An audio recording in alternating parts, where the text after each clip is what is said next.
Shankar ji, Digambar Kamath ji, Shri Alex Sequeira ji, Shri Srinivas ji, Joe Diaz ji, and workers of the Congress Party, Youth Congress volunteers, Mahila Congress, Minority Congress, members of the media. I feel privileged to be able to address you today, even though it's election season, and you must be quite fed up of listening to speeches of politicians, many of them promising you lots of things which you aren't very sure whether are going to happen or not. But actually, this election for Goa is really, really significant. And it's significant not just from the point of view of us political parties, but particularly from the point of view of Goa. What we have here is a state rich in resources, rich in natural beauty, rich in skill, with a good youthful population, and yet the second highest in unemployment in India. And yet, the focus of the government, instead of being on development, instead of being on how to move forward, how to protect the natural beauty of Goa, how to protect your resources, or at least to utilize them for your own good, there is no such focus. The focus is only on staying in power, and by whatever means one can stay in power. You saw the biggest example of that was what happened after the result of the last election. It was very clearly evident that power was being usurped, and democracy was being upturned. You then got a government that focused on creating wealth for its own industrialist friends. You have a huge example of that here in Goa itself. You have the double laning of the highway. You have these three projects, the highway expansion, the double tracking, and the electricity lines that are going through your natural habitat, carrying coal from one end to the other, only for the benefit of one single industrialist. Not a single youth from Goa is getting a single job out of this exercise. What are you getting? You're getting pollution, your environment is being destroyed. So this is symbolic of actually what is happening to Goa. If you listen to the speeches of BJP leaders, they tend to say that they want to build a golden Goa. And every time I hear that, I think of that story, of the goose that laid the golden eggs, of the farmer and his wife who had found the goose which was laying golden eggs, and they were enriching themselves by selling these golden eggs. And then one day they sat down, they became so greedy that they had a discussion with each other and said, look, this goose must be having so many golden eggs inside, why don't we just cut her up and take them out? And to me, that is what is being done to your state. They are seeing resources, there is greed, they are seeing huge amount of resources, and they're wanting to take those resources to enrich themselves, rather than actually enriching the state, understanding your culture. There is a disrespect for your individuality, for your culture, for your identity.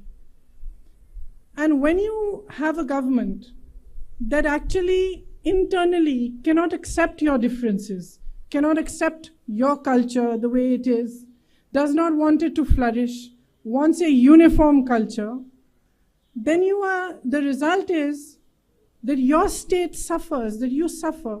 Everywhere in Goa, wherever I have been, I was here earlier for campaigning. I spoke to people from all different sections of society. I spoke to women, I spoke to young people, I spoke to fishermen. Everybody was under stress and pressure. Nobody, not one of them, could answer the question I asked, has your life improved in the last 5 years, with a yes? Not a single one of them. Each one only said that they had added stress. You have a flourishing tourism industry. It's been the most affected with COVID. You saw that during COVID, there was very little support for you from the government.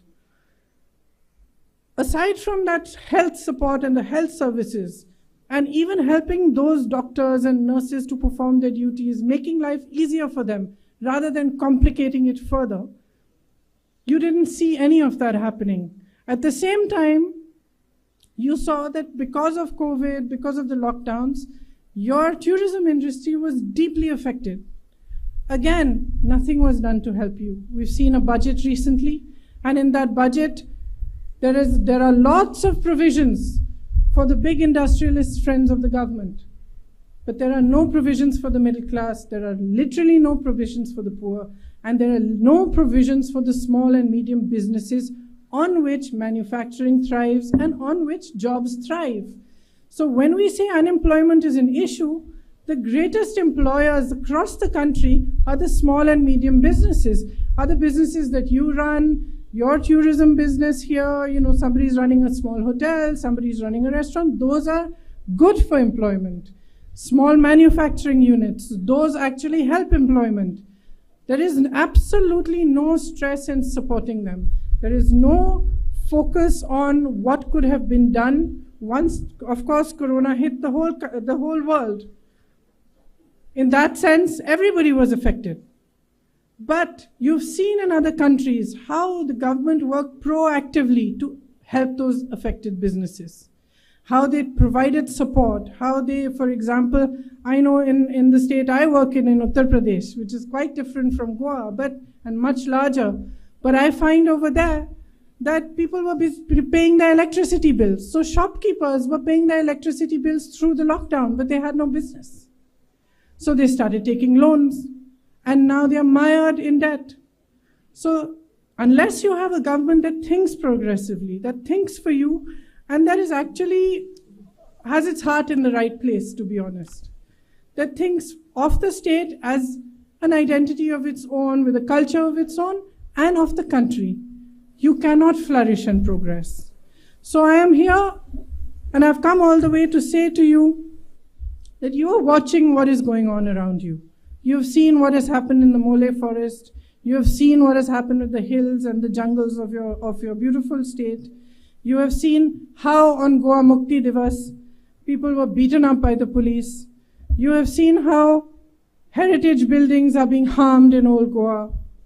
You've seen the job scams, which we are seeing all over the country under BJP rule. I'm seeing in Uttar Pradesh, the children are giving exam after exam. After they give the exam, the cutoff date is changed. The paper leaks, so the exam is cancelled. Then they give another exam, and they wait in hope. They wait for a year, they wait for 2 years. Some children are waiting for 5 to 6 years. And here you have an insane example in which the PA of the minister gets 100 on 100 on a job exam.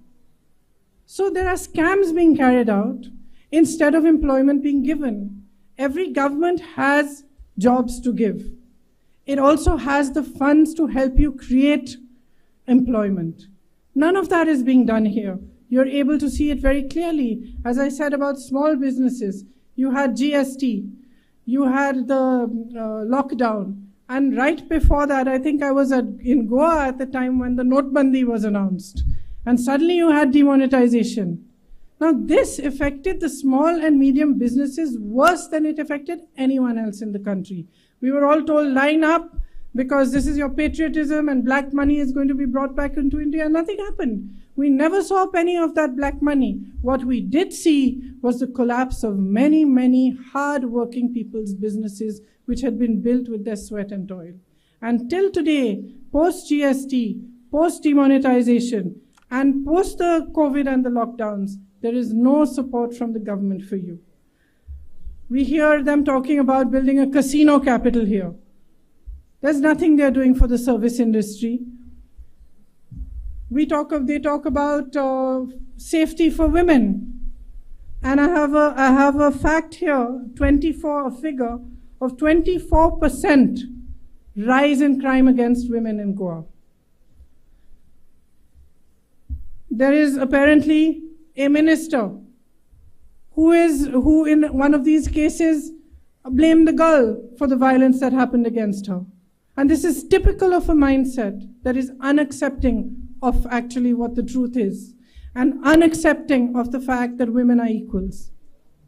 You know that I've been working very hard to bring women into the political process. And in Uttar Pradesh, we've said that 40% of the women will fight the elections. The reason I am doing this, you're nodding, come to Uttar Pradesh. I'll have come here and work after that here. Work hard on convincing these men here.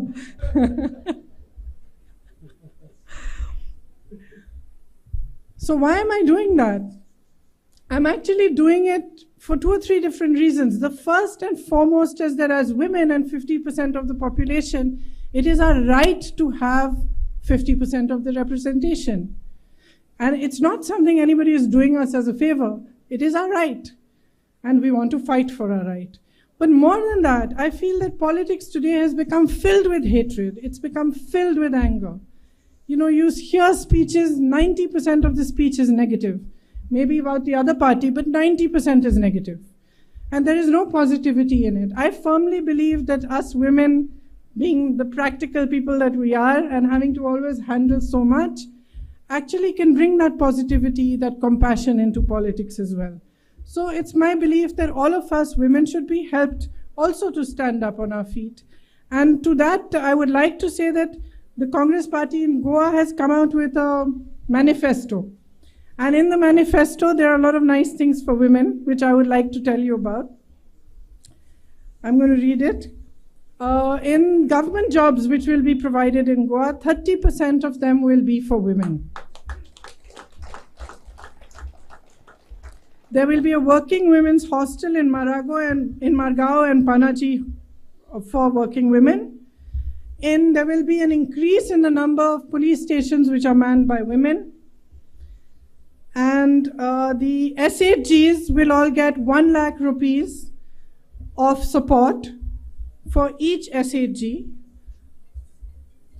And aside from that, there are many more things which are in our manifesto. One of them is that there is a Nyay scheme in which 6,000 rupees per month will be given to all the weakest families to help them support themselves. Because one of the things that has happened after all corona, lockdown, and so many other wrong policies of the government is that those who are poorest and weakest can no longer sustain themselves. This will also help to inject some money into the economy. And that will also help other businesses and the smaller businesses. Along with this, 500 crores of government funds will be allocated to employment itself. Every Goan citizen will get health insurance from the state itself. I'm sorry, I'm translating the facts from Hindi because I was intending to give a Hindi speech here. So all these scams which are taking place in the exams and especially for the employment exams, though for that, the job selection, there's going to be a special Goa Staff Selection Commission, which will ensure that the corruption that is happening in all these cases comes to an end. Local stakeholders will be involved in the tourism policy. Petrol and diesel will not be able to rise above 80 liters. The government will subsidize 80 rupees per liter. The government will subsidize the remaining amount. And there will be a strong commitment to protect the environment of Goa and to protect the heritage of Goa. In the Congress party, we understand how important your heritage is to you, both natural and your cultures and your traditions.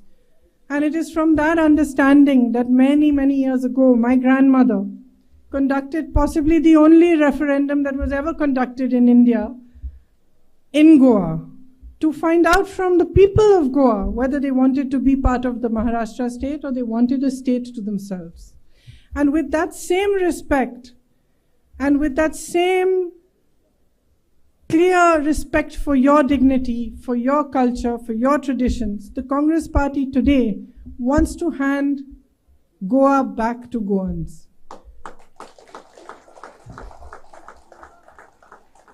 It wants to create policies that are for your benefit, not for the benefit of outsiders.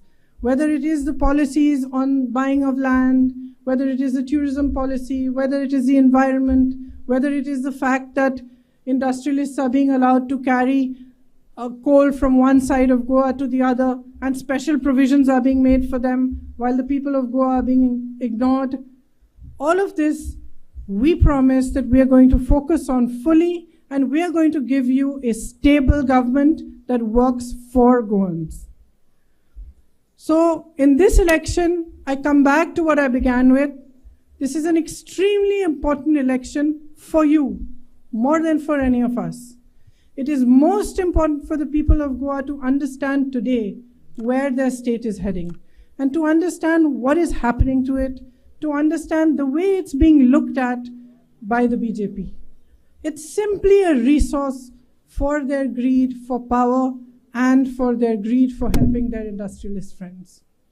So if you want your identity, your culture, and your traditions to remain strong and intact, if you want a government that accepts, understands, and believes the same, then please vote for the Congress in this election. I am here to say to you that we have taken a pledge that the promises that are being made to you will be delivered. We will work hard for you. We will work day and night to provide you with the kind of government that helps you grow and helps the development of Goa. Thank you very much for listening to me. All the very best to all of you.